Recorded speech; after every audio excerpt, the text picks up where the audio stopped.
Hello students, मैं राकेश फिर से आपका स्वागत करता हूं अपने यूट्यूब चैनल पे। तो आज मैं आप लोगों को नंबर सिस्टम के बारे में कुछ और बतलाने वाला हूं, कुछ और डेफिनेशंस समझाने वाला हूं। पिछले वीडियो में मैंने natural number, whole number, integer number के बारे में आप लोगों को बतलाया था। चलिए आज हम लोग क्या पढ़ने वाले हैं वो देखते हैं। तो नेक्स्ट हम लोग आज पढ़ते हैं सम संख्या के बारे में। सम संख्याएं, जिसे इंग्लिश में हम लोग इवन नंबर्स कहते हैं।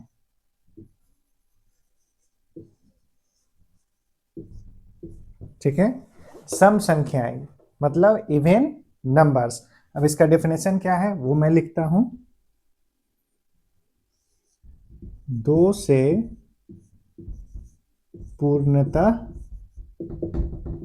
विभाजित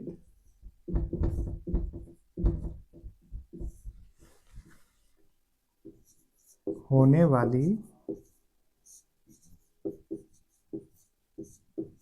संख्याएं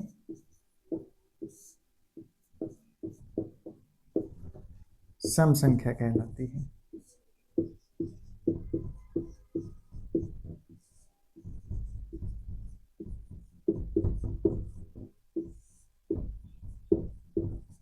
ठीक है, तो देखिए सम संख्याएं यानी इवन नंबर्स, तो इसका डेफिनेशन क्या है?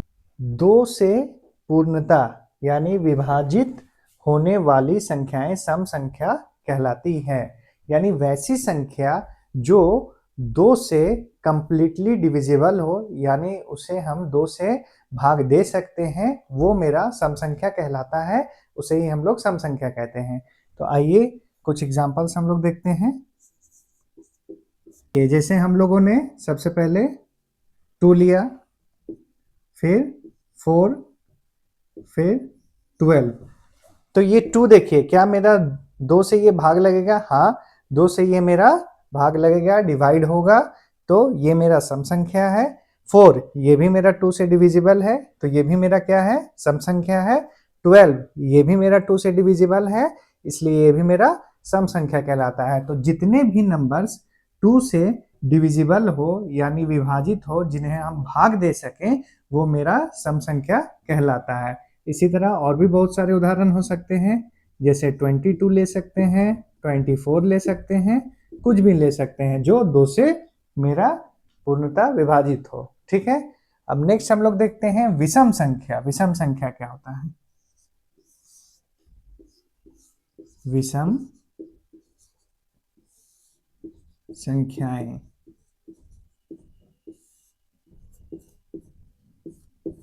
Odd numbers.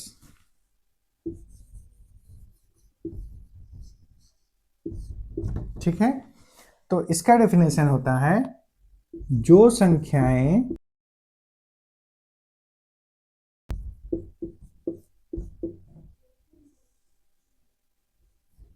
2 से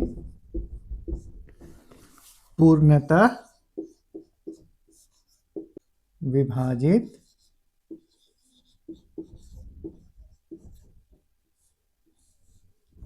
ना हो सके,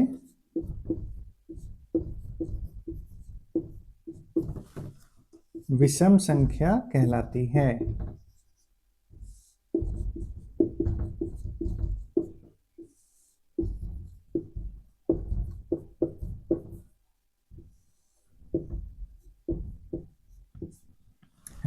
ठीक है, तो देखिए विषम संख्या का क्या डेफिनेशन है?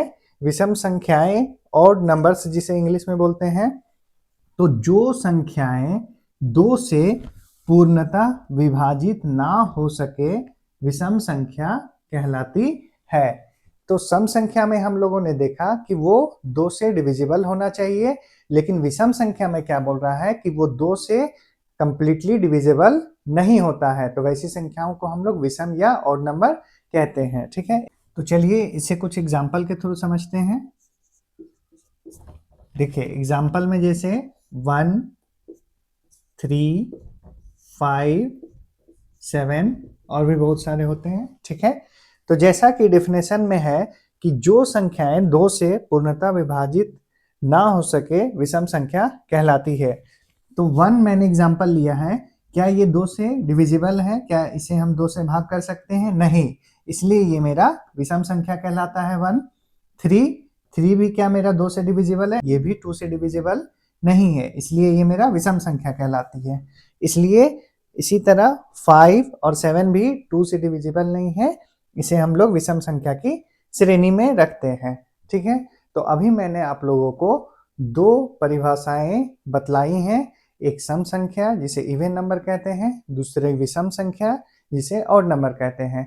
तो सिंपली हमें ये याद रखना है कि जो 2 से डिविजिबल हो उसे हम लोग सम संख्या कहते हैं, और जो 2 से डिविजिबल कंप्लीटली ना हो उसे हम लोग विषम संख्या कहते हैं। ये आसान तरीका आप लोग याद रखें, आप लोगों को कोई मुश्किल नहीं होगी। आप चाहें तो इसे नोट कर सकते हैं कॉपी में, आप लोगों को आगे फिर और बतलाता हूँ कुछ डेफिनेशंस के बारे में। देखिए नेक्स्ट है अभाज्य संख्या। अभाज्य संख्या, ठीक है, इसे हम लोग इंग्लिश में प्राइम नंबर कहते हैं। ठीक है, अभाज्य संख्या इंग्लिश में प्राइम नंबर। अब इसका डेफिनेशन क्या है वो बतलाता हूं आप लोगों को। वे संख्याएं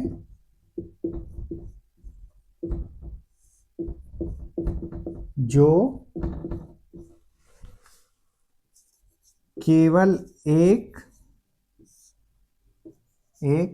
और स्वयं से विभाजित हो,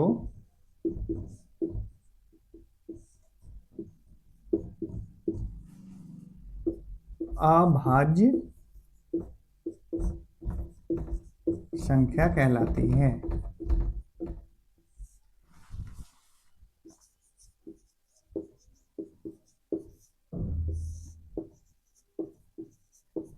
ठीक है, तो देखिए इसका डेफिनेशन क्या है।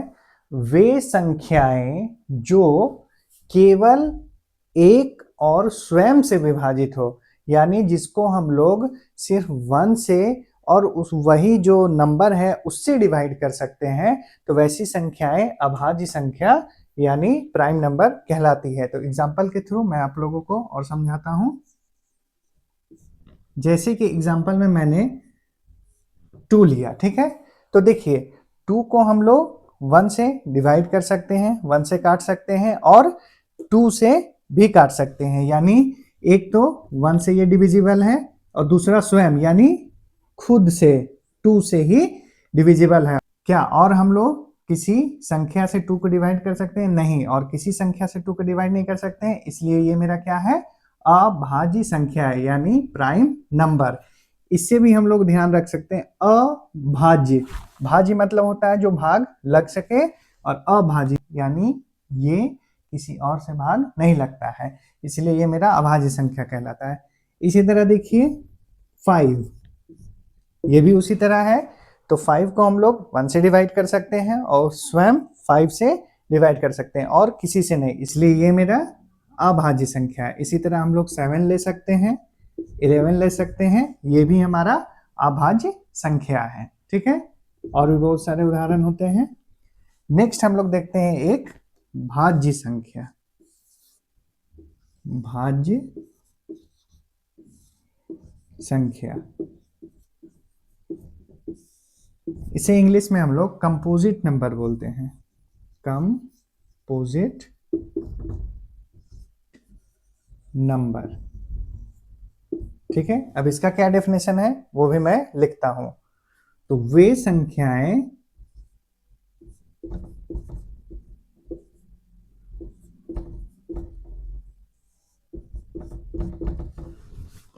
जो एक और उससे अधिक संख्याओं से विभाजित हो,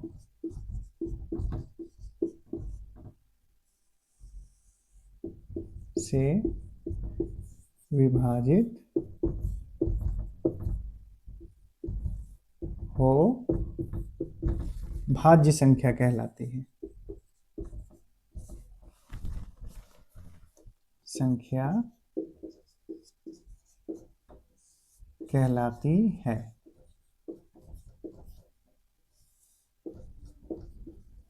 ठीक है, चलिए इसका परिभाषा ये है, वे संख्याएं जो एक और उससे अधिक संख्याओं से विभाजित हो भाज्य संख्या कहलाती है। मतलब एक से तो वो डिविजिबल होगा ही, और भी बहुत सारी संख्याएं हैं जिससे वो डिविजिबल यानी कटता हो, भाग लगता हो, तो वैसी संख्याओं को हम लोग भाज्य संख्या कहते हैं, कंपोजिट नंबर कहते हैं। एग्जाम्पल देखिए, जैसे 4, तो 4 1 से तो डिविजिबल है ही, 2 से भी डिविजिबल है, 4 से भी डिविजिबल है, खुद से तो है ही, 2 से भी डिविजिबल है, इसलिए ये भाज्य संख्या कहलाती है। ठीक है, इसी तरह हम लोग अगर 16 लेते हैं, ठीक है, 16 लेते हैं तो देखिए ये किससे किससे कटेगा।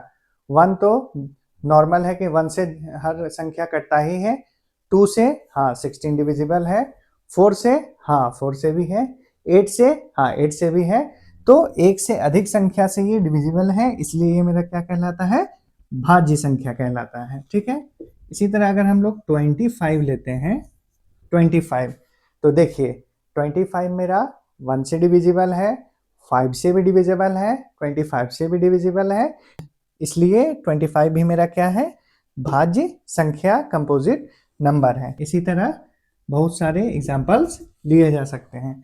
तो देखिए अभी मैंने आप लोगों को अभाज्य और भाज्य संख्या बतलाया, तो सिंपली आप याद रखें, अभाज्य संख्या प्राइम नंबर वैसी संख्याएं होती हैं जो सिर्फ 1 से और खुद के नंबर से कटे, उस संख्या को हम लोग अभाज्य संख्या कहते हैं, प्राइम नंबर कहते हैं।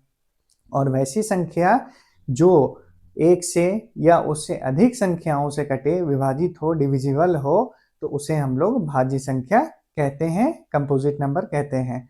तो उम्मीद करता हूं कि आप लोगों को ये समझ में आया होगा।